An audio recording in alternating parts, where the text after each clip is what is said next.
Surprise, surprise. The former chief of staff of Donald Trump, Mark Meadows, was involved in literally hundreds of text messages in the weeks leading up to and following the insurrection of January 6th, with literally dozens of members of Congress on the Republican side. And while a lot was communicated in these text messages, many crazy accusations and conspiracy theories and legal ideas and philosophical concepts, the through line is fairly clear. Joe Biden cannot be allowed to become president no matter what it takes, no matter what it takes in DC, no matter what it takes in states throughout the country. Something has got to be done. And some of these text messages are absolutely damning. So we're gonna jump into all of it. So first of all, credit to Talking Points Memo for getting access to these text messages. We've got 34 members of Congress talking with Mark Meadows. These are initially a part of the trove of text messages that were given to the January 6th committee investigating that attack. By the way, months ago, there was someone who had been sort of like cast out of the committee, and committee members were talking a little bit of smack about this individual. We talked about it at the time, but that person said in their book that they released that Mark Meadows, his texts are like the real deal, and that's what we need to see. Turns out that person was onto something. But anyway, Meadows received at least 364 messages from members of Congress, which I think we can all agree is way too many text messages. Don't be blowing up my phone. He sent at least 95 messages of his own. And I'm not gonna make you wait for maybe the single most damning message. This came on January 17th, which is an important fact. We're gonna return to that. But it comes from Ralph Norman, GOP representative. And he messaged the, remember, then chief of staff to the president of the United States, Mark, in seeing what's happening so quickly and reading about the Dominion lawsuits attempting to stop any meaningful investigation, we're at a point of no return in saving our republic. Exclamation point, exclamation point. Our last hope is invoking martial with an SH law. Please urge to president to do so. I don't know if he's supposed to go to a Marshall's. I don't know. It's martial as in having to do with martial prowess and martial force. I think you should know what the word is if you're gonna use it to invoke the end of constitutional democracy. And you shouldn't then immediately transition to, please urge to president to do so. You're calling for the end of our way of government. Can you have a little bit of gravitas to it? But no, for Ralph Norman, this was an emergency. They needed to stop Biden from becoming president. And I wanna return to the fact I pointed out earlier. It would be treasonous enough were this text to have been sent January 4th. This was not sent on January 4th, this was sent on January 17th. This is what this GOP representative was saying and calling for a week after the insurrection. We'd already had that. People were dead at this point. Over 100 cops were recovering in the hospital. And after all of that, and a national conversation about the need to potentially impeach Donald Trump over this, Ralph Norman thought, you know what? No, we need to double down. We need to end this thing. 3 days before the inauguration, this is our last Hail Mary attempt to stop this thing. River, what do you think? I mean, I think he got his I just think it's the Marshalls thing is so funny to me. I'm just like, he's spending his Kohl's cash trying to sway the election. I mean, it's very clear to me. None of this is a surprise. I'm also shocked that none of them use like encryption, but at the same time, not so shocked. Because wasn't it Gates was like leaving little emojis on his transactions with his friendly sex workers and all those things.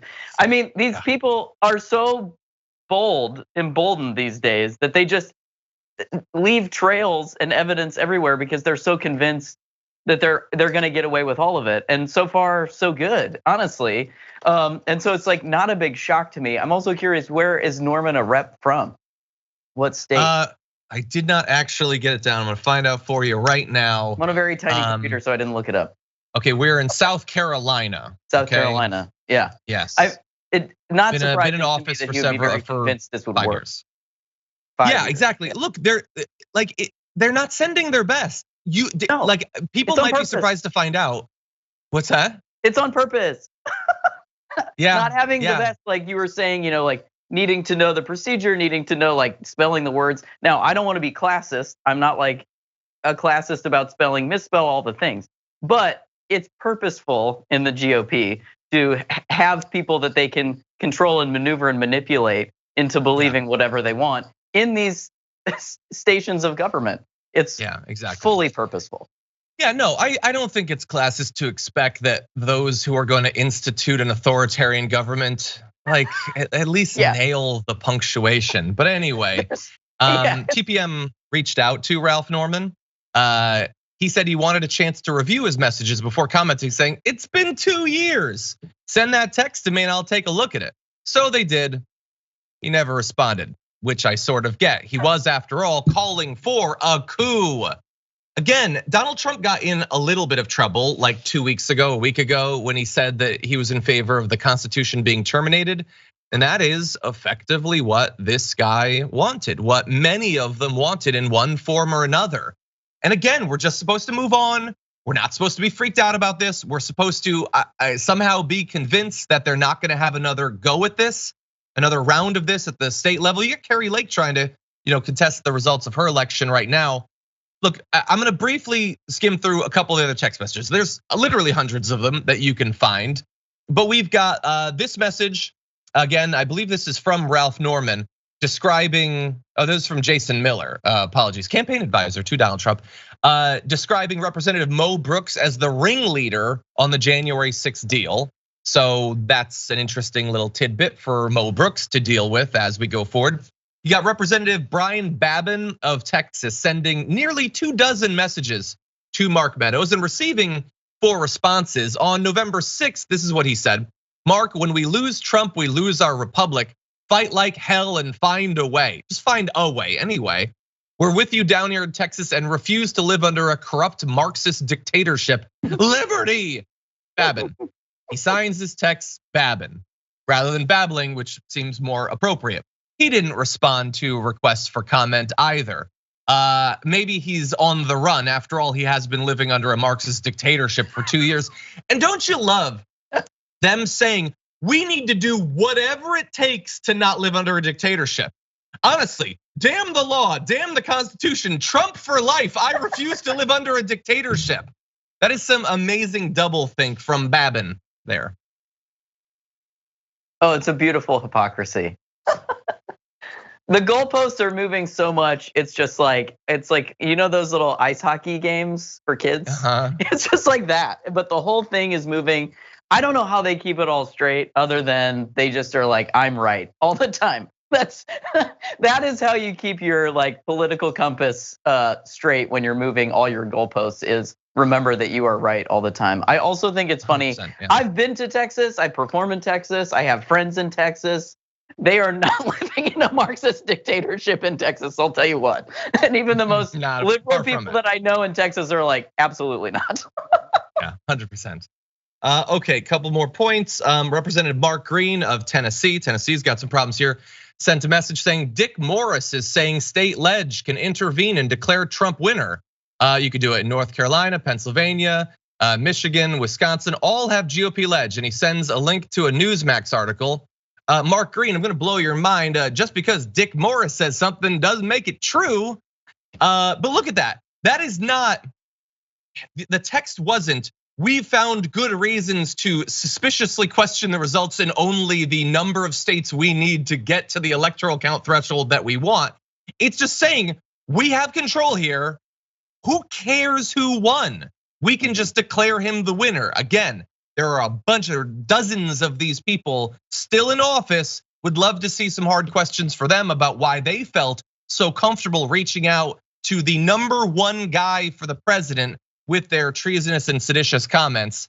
There's a lot of other nonsense too. I'm not gonna get into everything. There's Dominion conspiracy theories and QAnon stuff, and but like, look at how hard these people will fight to save Trump.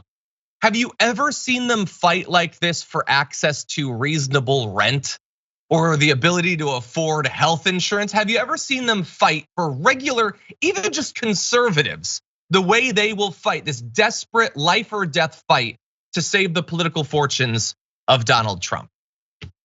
Any final thoughts, River? I mean, to me, this is just a classic hostile takeover. It is a corporate move, like when they say republic, they mean their money. They mean all their backdoor deals, and like I think you make a great point, John.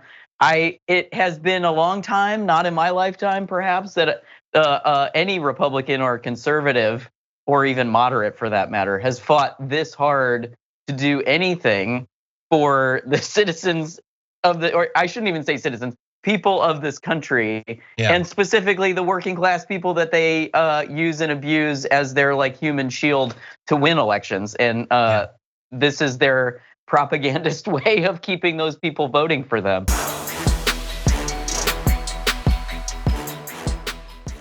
Check out the Damage Report podcast each day, wherever you get your podcasts, whether Pocket Casts or Stitcher or iTunes. You can join me as I give you the news and stories you want, with a range of co-hosts and interview guests jumping in on the fun each day. Again, that's the Damage Report, wherever you get your podcasts. And if you get them at iTunes, don't forget to rate and review. Sometimes I'll read them live on the show.